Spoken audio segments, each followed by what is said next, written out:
What if your billionaire husband's affair was exposed on the front page of every newspaper in the city?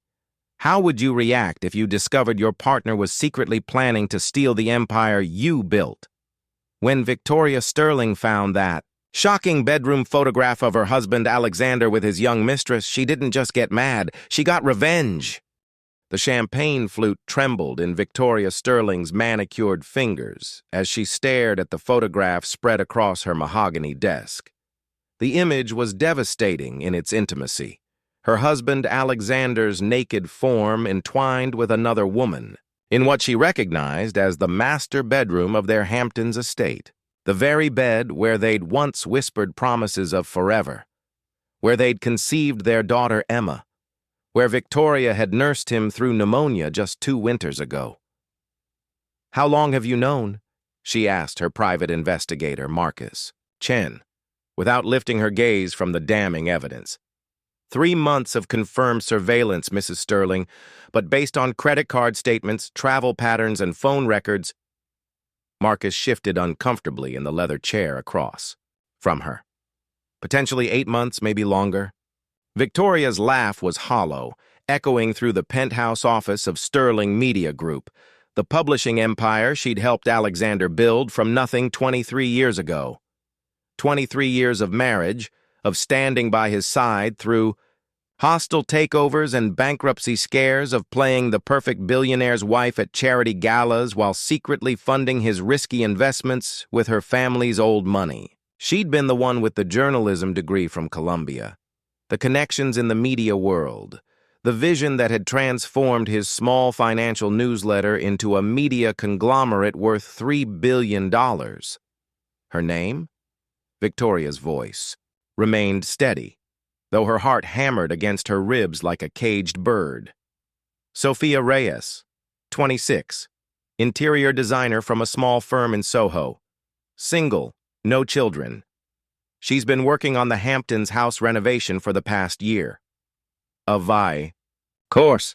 Victoria remembered approving the hiring of the young, talented designer with the warm smile and passionate vision for their weekend retreat.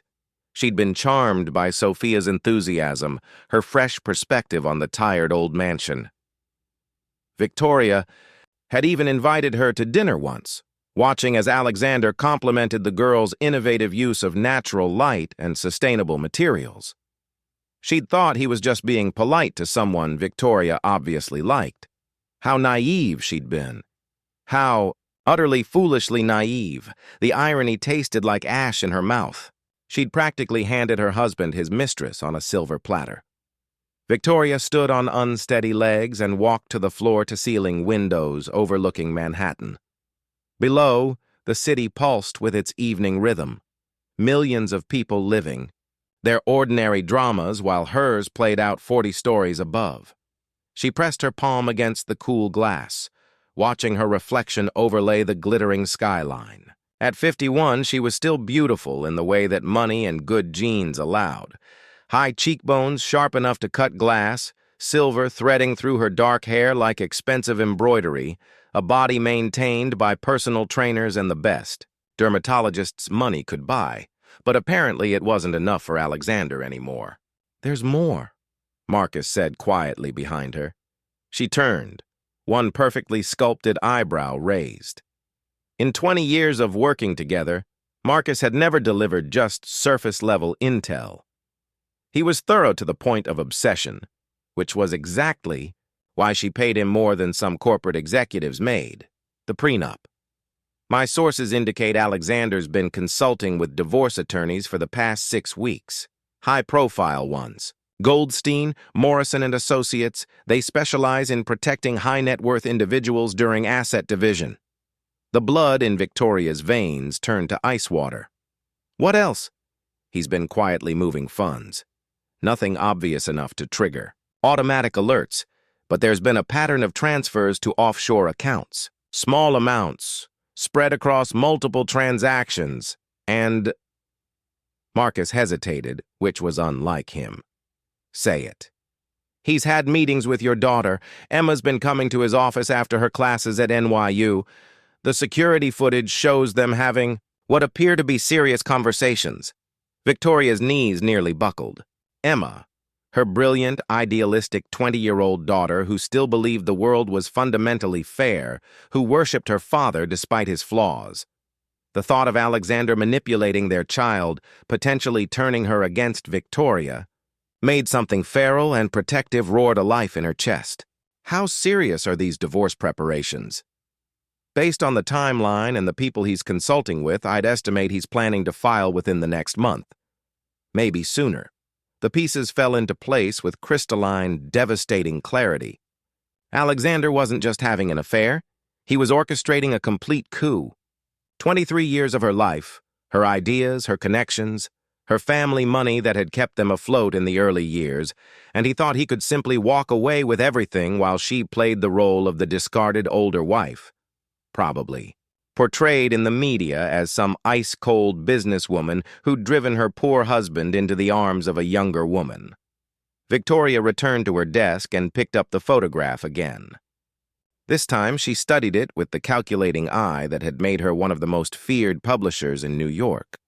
The composition was almost artistic, the afternoon sunlight streaming through the French doors she'd personally selected, casting golden shadows across the Egyptian cotton sheets she'd ordered from Italy. Sophia's dark hair spilled across the pillow like ink, her young body curved against Alexander's in a pose that spoke of comfort, of familiarity, of a relationship that had clearly moved far beyond the physical. In the corner of the frame, Victoria could see part of the new vanity mirror Sophia had installed, the one Victoria had praised for its vintage elegance. The bitter irony wasn't lost on her that her husband's mistress had used Victoria's own home improvements to document their betrayal. "Mrs. Sterling?" Marcus ventured, his voice careful. "What would you like me to do with this information?" Victoria set down the photograph and smiled for the first time in hours. A sharp, predatory expression that had made competitors tremble across countless boardroom battles. She'd spent decades in the media business, watching powerful men destroy women with carefully orchestrated public humiliations. She'd always pitied those women, wondering why they didn't fight back with the same weapons being used against them. Now, she understood. They hadn't owned newspapers. She opened her laptop and began typing, her fingers flying across the keys with practiced precision. Headlines began forming in her mind, each one more devastating than the last. She thought about placement, about timing, about which outlets would pick up the story and amplify it into a media firestorm. "Nothing, Marcus. You've done exactly what I needed you to do." "Are you sure about this, Victoria?" Marcus asked, using her first name for the first time in their professional relationship. "Once this goes public, there's no taking it back. It'll change everything." Victoria paused in her typing and looked up at him. Marcus had been her investigator through corporate espionage cases, custody battles for wealthy clients, and political scandals that had toppled careers. He'd seen her at her most ruthless, but he'd never seen her personally betrayed. Never seen her with nothing left to lose. "Everything's already changed, Marcus. Alexander made sure of that when he decided to plan his exit strategy behind my back. The only question now is whether I go quietly into that good night, or whether I remind New York City exactly who Victoria Sterling is." As Marcus left, closing the door with unusual gentleness, Victoria continued working. She crafted headlines and selected layouts with the expertise of someone who understood the power of the press better than almost anyone alive. Sterling Media Group published 3 major newspapers, including the morning edition that landed on every important breakfast table in Manhattan, 5 magazines that shaped cultural conversations, and controlled a digital news network that reached 14 million readers daily. She pulled up the company's organizational chart on her screen, looking at the carefully constructed empire they'd built together. Tomorrow, she would use every single asset in their media arsenal to tell her story. Not the story Alexander expected, not the quiet, dignified dissolution of their marriage handled by expensive lawyers behind closed doors. Her story. The real story. Alexander had made one catastrophic error in his meticulous planning. He'd forgotten that she wasn't just his wife, wasn't just another wealthy woman to be discarded when a younger model came along. She was Victoria Sterling, co-founder and editorial director of one of the most influential media companies in the country. She had built her reputation on being the woman who could destroy careers with a single front-page story. And tomorrow morning, New York City was going to wake up to the most expensive bedroom photograph in publishing history. The photograph sat beside her laptop, waiting to become the shot that would be heard around the world. Victoria began composing the headline that would accompany it. Billionaire's Betrayal. How Alexander Sterling used his wife's fortune to build an empire, then traded her for a woman half her age. She smiled as she typed, thinking of Alexander. Opening his morning paper over coffee, probably at some hotel where he thought no one would recognize him. Thinking of Sophia checking her phone and seeing her private moment splashed across every news site in the country. The best part? It was all completely legal. The photograph had been taken in a house Victoria co-owned by a woman who was, technically, Victoria's employee. And the story? Every word of it was true. Let the games begin. Victoria Sterling hadn't slept in 36 hours, but adrenaline and fury were better than any stimulant. At 5:47 a.m., she sat in the back of her black Mercedes, watching the city wake up around her as her driver navigated through the pre-dawn traffic toward the Sterling Media Group printing facility in Queens. In her hands, she held the advance copy of the morning edition, her masterpiece of calculated destruction. The headline blazed across the front page in bold, unforgiving letters. Billionaire's Betrayal. Sterling empire built on wife's fortune. Now he wants to trade her for woman half her age. Below it, in smaller but equally damning text, exclusive photos. How interior designer Sophia Reyes documented her affair with married media mogul Alexander Sterling in his wife's own bedroom. The photograph took up half the front page. Victoria had chosen the most artistic shot, the one where the afternoon light caught the genuine intimacy between Alexander and Sophia, their bodies intertwined in post-coital bliss. It was devastating precisely because it wasn't crude or exploitative. It was beautiful, which made the betrayal even more painful and the story even more compelling. Her phone had been buzzing incessantly since 4 a.m. when the digital edition went. Live, text messages, missed calls, emails, all from people who'd gotten early access to the story.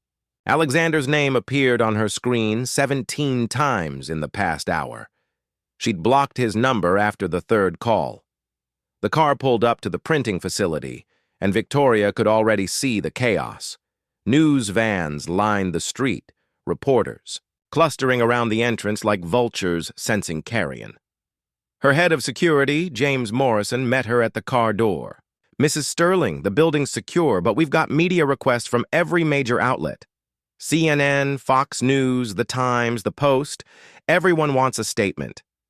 "Not yet," Victoria said, adjusting her perfectly tailored black suit. She'd chosen her outfit carefully. The grieving widow meets wronged woman meets media powerhouse. "Have we heard from Alexander's people?" "His publicist called 6 times. His lawyers sent a cease and desist letter 20 minutes ago, demanding we retract the story and claiming invasion of privacy." Victoria laughed, the sound sharp in the morning air. "Invasion of privacy? In a house I own, photographed by an employee I hired? Tell his lawyers they're welcome to try. Make sure they understand that discovery in any lawsuit would be extensive." She walked through the facility, nodding at employees who looked at her with a mixture of awe and concern. Victoria Sterling had always been known as tough, but fair, a boss who remembered birthdays and fought for her staff. Today, she could see they were witnessing something different, a woman scorned wielding the full power of a media empire. In her private office at the facility, Victoria's assistant Rebecca waited with coffee and a tablet loaded with the morning's response metrics.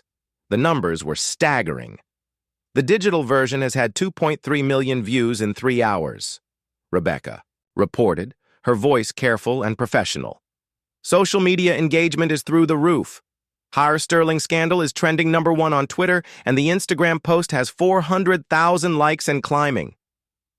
Victoria sipped her coffee and scrolled through the responses. The comments ranged from sympathetic, "You go, girl, drag him," to critical, "This is why rich people shouldn't have access to media companies," to purely salacious, "OMG, that photo, though." But overwhelmingly, public opinion seemed to be on her side. 23 years of carefully crafted public relations, of being seen as the classy, intelligent power behind the throne, had paid off. "Mrs. Sterling," Rebecca continued hesitantly, "your daughter called the main line. She wants to speak with you urgently." Victoria's stomach clenched. Emma. In all her calculation and fury, she'd pushed aside the thought of how this would affect their daughter. 20 years old and idealistic, Emma had always adored her father. This would shatter her world. "Transfer any calls from Emma directly to my personal line," Victoria said. "And Rebecca, start fielding interview requests. I want to be selective, but I'm going to tell my story on my terms." At 8:15 a.m., Victoria's personal phone rang. Emma's name appeared on the screen, and Victoria felt her carefully constructed armor crack just slightly. "Mom?" Emma's voice was small, shaky. She was clearly crying. "I saw the paper. I saw everything. How could you do this?" Victoria closed her eyes, the weight of maternal guilt heavy on her chest. "Emma, sweetheart." "No, Mom. How could you put that photo on the front page? The whole world is seeing Dad like that. My friends are texting me, reporters are calling my roommate. This is insane. Your father has been planning to divorce me for months while carrying on an affair," Victoria said carefully. "He's been meeting with you, probably trying to prepare you for his version of events. I couldn't let him control the narrative." Silence stretched between them. Finally, Emma spoke, her voice barely above a whisper. "He said you'd been growing apart, that you were both unhappy. He never said he was with someone else." Victoria's heart broke a little more. Alexander had been preparing Emma, just as Marcus had suspected, but he'd been feeding her a sanitized version of events, making Victoria the cold, distant wife while positioning himself as the misunderstood husband. "Emma, there are things you don't know about our marriage, about how the company was built, about—" "I know you helped build Sterling Media," Emma interrupted. "Dad told me about your family money, about your connections. But Mom, this isn't just about you and Dad anymore.